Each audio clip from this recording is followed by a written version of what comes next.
Olá, estou de volta aqui para conversar com vocês sobre a adolescência, esse trabalho de luto da infância que se opera na adolescência e que é um momento não só de transição, mas de ressignificação do lugar que o sujeito teve na infância, a posição que ele ocupou junto àqueles que estão no seu entorno. Então, o que a gente pode começar por dizer é que toda essa perturbação que o adolescente mostra em relação à sua imagem, né, a questão do corpo próprio, diz respeito a uma realidade modificada, né? O corpo, nesse momento, ele está muito mais referido à questão sexual do que o que se passou nesse momento de construção do corpo que se apresenta como a infância. Então, o adolescente, a gente pode dizer que no campo perceptivo, né, há essa modificação bastante sensível do modo como ele apreende esse corpo sexualizado que é o seu, né? E também podemos dizer que é a segunda vez que esse campo perceptivo sofre uma modificação importante. Na infância, o que se apresenta é uma modificação no espaço topológico por onde a criança circula, né? Esse espaço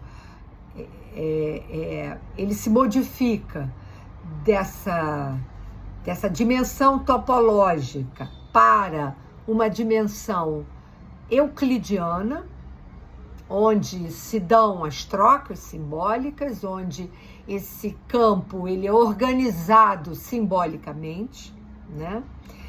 E que apresenta um ponto onde se constitui uma referência, um ponto de fuga, como o Melman, Charles Melman, aponta. Esse ponto de fuga é o que vai constituir a referência ao lugar da alteridade, e na adolescência aparece uma espacialidade infinita, né?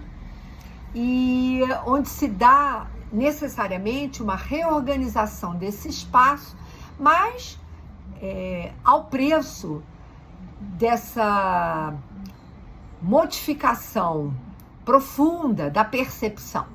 E a gente sabe muito bem que o adolescente tem, em relação à sua imagem corporal, ele tem uma percepção de uma imagem distorcida, né? Ele tem dificuldade de reconhecer nesse corpo onde a sexualidade está muito exuberante, ele tem dificuldade de se realocar nesse corpo, né, que lhe causa estranheza.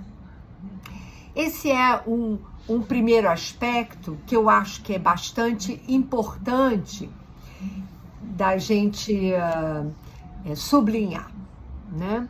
Existe uma outra questão que diz respeito a esse momento da existência de um sujeito, que é o fato, por exemplo, que os adultos ficam muito desconcertados diante destes sujeitos, né?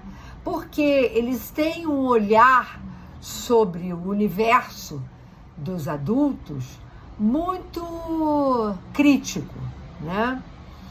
E, além disso, nós podemos dizer que eles estão, de certo modo, submetidos, até por conta dessa distorção da imagem corporal, a uma espécie de loucura, né? A gente pode, inclusive, dizer que a adolescência é um período de extremos, né? Por um lado, há uma certa dificuldade do sujeito se deslocar da posição que ele tinha na infância, e por outro lado, ele também não se sente devidamente acolhido no universo dos adultos. Não só ele não se sente acolhido, como ele, de certo modo, refuta o mundo dos adultos, porque ele tem um olhar profundamente crítico sobre essa submissão dos adultos a um modo de funcionamento onde eles precisam seguir certas regras sociais, mesmo que eles não concordem, né? Então, por isso a gente diz que a adolescência é um momento também de grande questionamento, porque o sujeito se rebela contra aquilo que ele vê.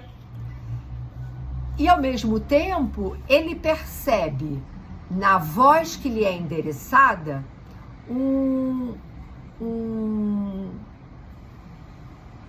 uma não legitimidade, né? Porque os pais ou aqueles que estão compondo esse seu entorno, eles, no caso, por exemplo, a escola ou a relação com qualquer representante do mundo adulto que no passado ocupava uma posição claramente de alteridade, se vê